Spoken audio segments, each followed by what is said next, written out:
Político populista en la República Argentina que cree que solamente se puede sacar de la pobreza a alguien dándole un plan, tirándole un plan por la cabeza. Ya llevamos 3, 4 generaciones de gente con planes sociales, ¿no? Cuando en realidad lo que hay que darle en vez de planes es estudio, capacitación, trabajo, que aprendan el esfuerzo, el sacrificio. ¿Cómo no se puede? ¿Cómo no se va a poder? Para aquellos que militan la pobreza, los Pérsicos, los Delía, los Grabois de la vida, sí se puede. Y no es llevándolo a una marcha para que cobren un plancito. Los ponen en una lista y le van tirando la guita a medida que van al piquete para cumplir. ¿Se puede? Sí, claro que sí. ¿Qué hay que darles? Bueno, estudio. Que vayan al colegio. Que vayan al colegio. ¿Cómo que no se puede? Yo les voy a presentar un ejemplo. Un ejemplo. De tantos que hay. Él se llama Esteban Sichelo Habner. Nació en La Falda. Él está ahí trepado a un árbol de chiquito. Nació en La Falda, en Córdoba, a 70 kilómetros de la ciudad de Córdoba. Allí vivió un tiempo antes de venirse aquí a la ciudad de Buenos Aires, a la provincia de Buenos Aires. Su infancia fue muy dura, pero llegó a este lugar, a Oxford, y es todavía profesor en Oxford. Su infancia fue más que dura, no dura. Él se creció en un rancho, por decirle rancho, porque eso usted cree que es un rancho, no, para mí es una tapera. No tenía luz, agua, baño, cocina, el piso de tierra. Y a pesar de todas esas carencias materiales, él lo único que hizo, leí parte de su historia y es muy conmovedora porque libro que había, libro que lo leía. No tenía, claro, no tenía luz, no tenía televisión, no tenía radio, nada. Libro. Lo único que le interesaba era estudiar. Y a pesar de todas esas carencias de salir de ahí, él lo único que quiso es estudiar.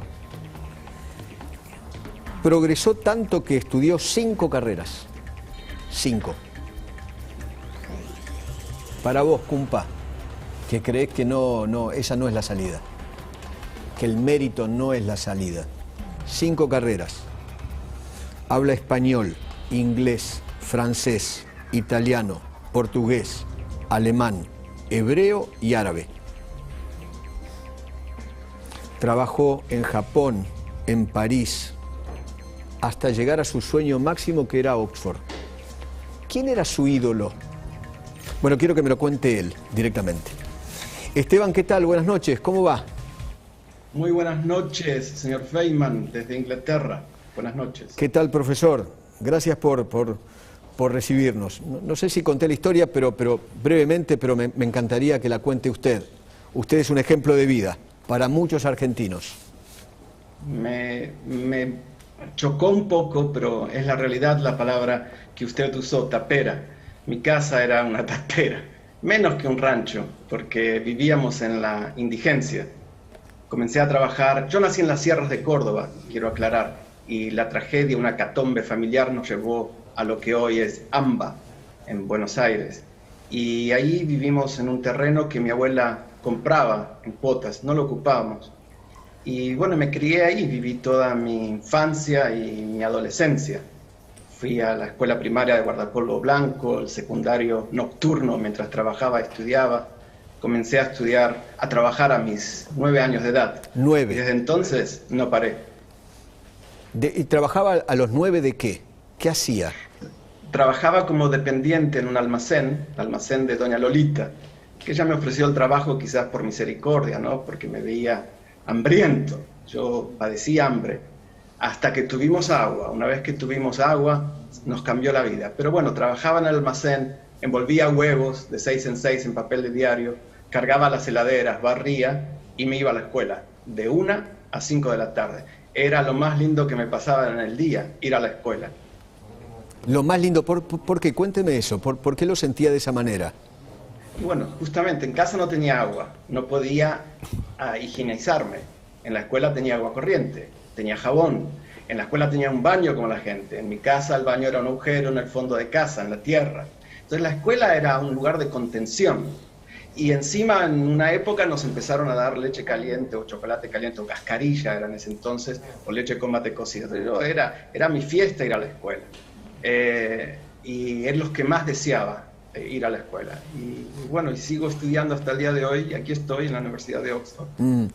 Cuénteme una cosa, ¿cómo era el tema de los libros? Porque me contaron que usted libro que tenía en la mano, libro que lo devoraba. Yo era la única abstracción, si se quiere, que tenía para salir de la realidad. Yo no creo que tuve una infancia triste. Yo en esa tapera, yo creo que fui feliz. Pero lo único que me hacía salir de esa realidad era leer. No había internet, no había radio, claro, no había televisión, porque no teníamos electricidad. Entonces la lectura fue mi ábrete sésamo. Y cuando no podía conseguirlos, yo era muy basurero, revolvía la basura y encontraba todo y leía todo lo que encontraba. Pero cuando quería comprarme algo, juntaba cables, los quemaba y vendía el cobre y con eso me compraba los libros. Me compré el primer diccionario Aristos, inglés-español, que hasta hoy lo tengo, juntando cables. ¡Qué bárbaro! Usted me contaba hoy en Radio Rivadavia la historia de que cuando, como no tenía luz, iba a estudiar abajo de la Panamericana. Nuestro rancho estaba muy cerca de la Panamericana y habían puesto esas luminarias que están hasta el día de hoy, enormes, claro. Unas columnas quizás de 1 metro de diámetro, iluminaban cuadras, era fantástico. Entonces, como no había plata, mi madre trabajaba de mucama, de limpieza en un hospital, padre no tenía, mi madre sola con 3 críos, era muy difícil. Entonces, velas faltaban siempre. Entonces, cuando pusieron las luminarias en la Panamericana, fue la solución, porque podía hacer los deberes, podía leer, era fantástico. Yo le debo a la Panamericana gran parte de mis estudios. ¡Qué bárbaro! Es impresionante. Profesor, cuénteme cómo de esa tapera y de la Panamericana usted llega a Oxford.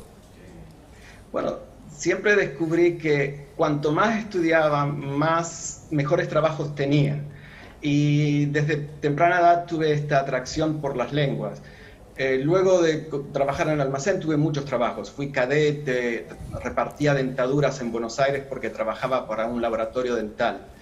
Y después dije, bueno, estoy estudiando inglés, estudiaba inglés solo, era muy difícil saber cómo se pronunciaban las palabras, pero no había inglés en la escuela en ese tiempo, internet no había, hoy no hay excusa para no aprender lenguas. Y comencé a trabajar en un hotel, después ese hotel, el Hotel Conquistador de Buenos Aires, después del Hotel Conquistador pude trabajar en el Hotel Sheraton, de Sheraton a Las Leñas, y así siempre me daba cuenta que la llave para mi progreso personal era seguir estudiando. Y el estudio me abría puertas, sin duda. ¿Y cómo llegó a hacer esas 5 carreras? Porque hay que estudiar, bueno, sin sacrificio, señor Feynman, no hay beneficio. Obviamente. Y fue mi obsesión, demostrar que sí se podía. Y primero estudié una y después fue mi mayor logro. Yo creo que vale la pena aclararlo. Hay gente que piensa, Esteban se fue de Argentina, por eso yo no creo haber triunfado, debo aclarar esto. Pero mi mayor logro creo que fue en Argentina, cuando un niño que vive en la indigencia y en la pobreza, como yo he vivido, pudo terminar la escuela primaria y secundaria, creo que fue el mayor logro de mi vida. Después el resto fue fácil, después uno le agarra la mano a estudiar. Y el sacrificio y el trabajo, porque ese también es un punto que acá en la Argentina pocos entienden. Yo creo, señor Feynman, que mi mayor riqueza hoy en día, yo soy una persona rica, porque rico no es quien más tiene, sino quien menos necesita. Y esa pobreza de antaño, porque a nosotros no nos daban nada, yo nunca fui a un comedor escolar. Un plan, nada. No, en absoluto. Lo único que recibíamos era del sindicato de trabajadores municipales de San Isidro, el guardapolvo y algunos útiles. Para ir al colegio. Pero los sindicatos, yo de niño no los quería, porque eran los que me cerraban la escuela. cerraban la escuela por desinfección, cerraban la escuela porque había un sátiro suelto, cerraban la escuela y hacían huelga. Hasta 90 días yo contaba, soy muy minucioso hasta el día de hoy contando asistencia, ahora de mis estudiantes, pero hasta a veces los sindicatos me sacaban 90 días de clases de un año. Era terrible. No solo mi educación era deficiente, sino que la hacían más deficiente aún. Pero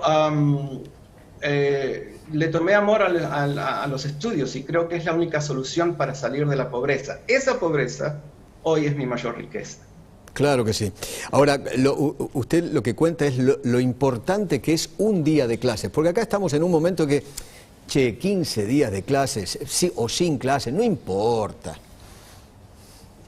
Un día de clases que se pierde es una pérdida terrible en el currículum de no solamente de un niño, de un estudiante primario o secundario. Hoy yo soy docente en la Universidad de Oxford y entre tantas cosas y cargos que tengo, me ocupo de la educación, de formar docentes. Entonces voy mucho a las escuelas y veo que después de esta pandemia terrible que nos tocó vivir, la escuela, no solamente lo vemos nosotros, sino que mediciones que se han hecho en diferentes centros educativos del mundo, en la escuela se ha demostrado que los chicos respetan más las reglas de higiene. Son ellos que luego van a las casas y le dicen a los padres: hay que lavarse las manos, hay que ponerse el barbijo, guardan distancia, hay que confiar en los chicos. Yo creo que los chicos de Argentina son como el resto de los chicos del mundo, no tienen por qué ser diferentes. Entonces la escuela es el lugar donde se aprende higiene y luego son ellos que lo aplican en sus casas. Por último, ¿le puedo mostrar algo? No sé si usted nos puede ver, pero nos está viendo además. Sí, ve. Muy bien. Voy a mostrar un pequeño video y quiero que usted me cuente brevemente la historia. Ponelo, dale. Me parece, un minutito, me parece que la mujer jugando al fútbol es como estilizar la belleza, tiene unas mejores piernas, mejor cola. Esto se hace con zapatillas, no con zapatos. Si no me sale, no es culpa mía, sino que me traigan una zapatilla. If I cannot make it, if not, bring me tennis shoes. ¿Lo va a hacer con una pelota de golf? Sí. Lo va a hacer con una pelota de golf. Inténtelo si puede.